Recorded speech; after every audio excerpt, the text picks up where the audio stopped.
অতিথিপরায়ণ সামাদ ভাই নিমন্ত্রণ করেছে তার বাড়িতে যাওয়ার জন্য, কিন্তু কর্মব্যস্ততার মধ্যে সময় পাইনি, তাই তার নিমন্ত্রণটি গ্রহণ করতে পারিনি। বলেছিলাম ডিসেম্বরের অবকাশকালীন সময়ে আপনার বাড়িতে যাব। অগত্যা সেই উদ্দেশ্যে আমরা জড়ো হয়েছি দৌলতপুরের আকাঙ্ক্ষা টাওয়ারের সামনে। সকলে আমরা মিলিত হয়েছি। এখান থেকেই মিষ্টি কিনে তার বাড়ির উদ্দেশ্যে রওনা হব। তাই তো সকলে আমরা উপস্থিত হয়ে একে অপরের সাথে কথা বলেই রওনা হলাম সিএনজিতে করে। সিএনজিতে রিজার্ভ করে এখান থেকে আমরা পৌঁছাবো ফুলতলা, আর ফুলতলা থেকেই আমরা উঠে পড়লাম ইজি বাইকে। দুইটি ইজি বাইকে সকলে আমরা আনন্দ এবং উৎসুকভাবে চলছি সেই গন্তব্যস্থলে। এসেই কর্মবিরতিতে বা চলার পথে নেমে পড়লাম অ্যাডভোকেট ইমামুল এর বাড়িতে। এই পাশেই ইমামুলের বাড়ি, আর সেই উদ্দেশ্যে আমরা আগের থেকেই কিছুটা মিষ্টি দুটো ভাগে বিভক্ত করে সেখানে এলাম। ইমামুলের সাইনবোর্ড এবং আমরা প্রবেশ করছি ইমামুলের বাড়িতে। খুব কাছেই আমাদের জন্য অপেক্ষা করেছিল এই সামাদ ভাই, সাদা গেঞ্জি পরিহিত ব্যক্তি, অত্যন্ত মিতব্যয়ী এবং হাস্যোজ্জ্বল এবং সদালোপনী। তাই তো আমরা তার অপেক্ষায় এখানে বসে আছি। শুধু তাই নয়, তিনিও আমাদের জন্য এখানে অপেক্ষমান। ইমামুলের বাড়ি, এখানে তার বাড়িটু ছাদ দেওয়া হবে, সেই কারণের জন্য এই ডিসেম্বরে কিছুটা সাজানোর জন্য কিছুটা ভাঙা হয়েছে কিছু অংশে। তবে তার বসত বাড়ির ভিতরে আমরা প্রবেশ করেই বসে পড়লাম। বাহারি ফল এবং নানান ধরনের আয়োজন করা হয়েছে।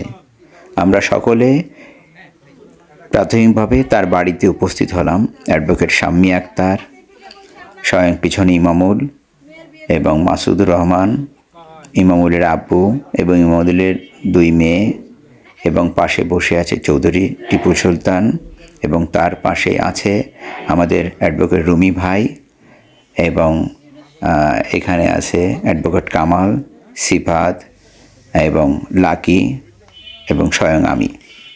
আমরা এখানে কিছুটা মিষ্টিমুখ এবং আহারের পর রওনা দিলাম সামাদ ভাইয়ের বাড়ির উদ্দেশ্যে। সামাদ ভাই অ্যাডভোকেট ইমামুলের চাচাতো ভাই, তাই সেই বাড়ি পৌঁছাতেই আমাদের বলল, অনেক সময় অপেক্ষা করেছেন, আপনারা এখানে টেবিলে বসে পড়েন, খাওয়ার পরে আমরা খোশ গল্প করব এবং কুশল বিনিময় করব। তাই যে যার মতো আমরা খাবার টেবিলে বসে পড়লাম এবং নানান ধরনের আয়োজন করেছে, অনেক আয়োজন করেছে, নানান ধরনের খাবার, কোনোটি কমটি এবং কোনোটা কম ছিল না, যে কারণের জন্য প্রতুল্য খাবার আমাদের সকলকেই আনন্দ সহকারে তৃপ্তিবোধে সকলে গ্রহণ করেছে। খুব বড় ধরনের মাছ এটা। সামাদ ভাই শুধু মাছ নয়, এরপরে আরও আয়োজন আছে, বড় মাছ, তারপরে মুড়িঘণ্ট, যেগুলো না আমরা আগেই খেয়ে ফেলেছি, এবং খাবার অতি দ্রুততার জন্য আমরা অনেকেই রেকর্ড করতে পারিনি। এরপরে আছে, সকলে আমরা ঘুরে ঘুরে দেখছি মাছ। এখানে চিংড়ি মাছ, বাগদা চিংড়ি, খুব বড় বড় চিংড়ি, এবং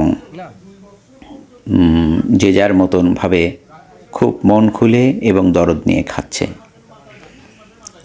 খুব ভালো লাগছে। সকলে আমরা একত্রে দুটো টেবিলে বিভক্ত হয়ে বসে পড়েছি। আমার পাশে এবং চারিদিকে অনেকেই আছে।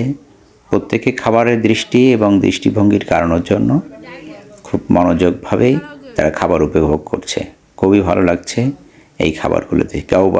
কেউ আছে চিংড়ি মাছ অত্যন্ত বেশি পছন্দ, তাই চিংড়ি মাছ একে একে নিচ্ছে, এবং খাওয়ার পরেও মনে চারটি রয়েছে তার কাছে। খুবই ভালো লাগে তার চিংড়ি মাছ খেতে, তাই দেওয়ার জন্য কেউ আর কমতি করেনি। যে যা চেয়েছে তাকে সেভাবেই দেওয়া হয়েছে।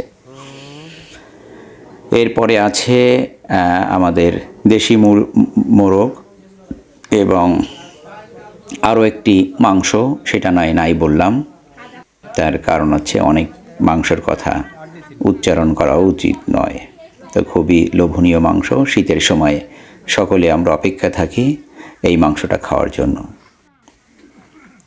যাই হোক, এবং শুধু সামাদ ভাই আমাদের জন্য নিমন্ত্রণের ব্যবস্থা করেছে তা না, তার আত্মীয় স্বজন সকলকেই নিমন্ত্রণ করেছে, তারা যেন একই সাথে এই আনন্দে শরিক হতে পারে। আমাদের খুব বেশি কোনো উদ্দেশ্য নেই এখানে আসা না। সামাদ ভাই আগের থেকে বারবার বলেছিল যে আসেন আমার বাড়িতে একবার বেড়াতে। তাই অক্টোবর এবং নভেম্বর মাসে কর্মব্যস্ততার সময় আমাদের নিমন্ত্রণ করলেও আমরা সেই সময় গ্রহণ করতে পারিনি। বলেছিলাম ডিসেম্বরের শুরুতেই আমরা আপনার বাড়িতে আসব এবং নিমন্ত্রণ গ্রহণ করব। খাওয়া শেষে আমরা এখানে বসে পড়লাম যে যার মতোভাবে, চারিদিকে ঘুরে ঘুরে বসলাম এবং খুব ভালো লাগছে। খাবার পরে আমাদের পানের ব্যবস্থা করেছে, আমরা পান খেলাম এবং ঘুরে ঘুরে দেখলাম যে চারিদিকের প্রকৃতির এবং সুন্দর অবস্থানগুলো। খুবই ভালো লাগছে। সকলের ভিতরে একটা আনন্দ এবং উৎফুল্লের মধ্যেই তারা অতিবাহিত করেছে এবং পরখ করেছে অনেক কিছুই, বিচরণ করেছে ভালোবাসা। অ্যাডভোকেট শান্ত, মুস্তাহিদুর রহমান বাবু এবং আরও অনেকেই। যাই হোক না কেন, যে যার মতো অনুভূতি ব্যক্ত করছে। এত সুন্দর, সব কিছুই মিলেই ছিল পরিপাটি। খুবই ভালো লাগছে। এই ভালো লাগাটা আসলে স্মৃতির মধ্যেই ধরে রাখা। আশেপাশে গ্রামের লোকজন এবং প্রতিবেশী আত্মীয় স্বজন সকলেই আমাদের সাথে কুশল বিনিময় করলো এবং আমরা একে অপরের সাথে বেশ আন্তরিকভাবে তাদের আপ্যায়ন ও অতিথি পরায়ণটা গ্রহণ করেছি। খুবই ভালো গ্রাম্য পরিবেশ, প্রকৃতি সব মিলেছিল নিদারুণ একটা সুন্দর মুহূর্ত। আর এই মুরগিটা ছিল আমাদের চোখের কাছে সকলের একটা ভিন্ন ধরনের, ভিন্ন জাতের মুরগি। আমরা দেখতে পারি না, পায়ে যেন একেবারে মোজার মতো পড়ে আছে। আমরা ভাবছিলাম অনেকে যে পায়ে কি মোজা পরানো হয়েছে। যাই হোক না কেন, বিকেল গড়িয়ে আসতে আসতে আমাদের জন্য আবার আরও আয়োজন করেছে পিঠা, শীতের পিঠা রসালো, এবং ছিল সিমাই, আর সকলকে দেয়া হয়েছে শীতের পিঠা। আসলে শীতের খাঁটি রসের পিঠা পাওয়াটাও বড় দুষ্কর, কারণ ওনার নিজস্ব বাড়িতে নিজস্ব গাছ থেকে খেজুরের রসের পিঠা, এটা অবশ্যই নিঃসন্দেহে 100% নির্ভেজাল। যাই হোক না কোনো, আরও হচ্ছে ওনার বাড়িতে অনেক গরু আছে, খাঁটি গরুর দুধ দিয়ে সিমাই রান্না করেছে। সিমাইটা ছিল আরও আকর্ষণীয় এবং সকলের কাছে আরও বেশি মুগ্ধকর। শুধু পিঠাগুলো খেতেই আমাদের খুব সুন্দর লেগেছে। অনেক ধন্যবাদ অনেককেই যারা আসতে পেরেছে এবং যারা দেখেছে তাদেরকেও ধন্যবাদ জানাই।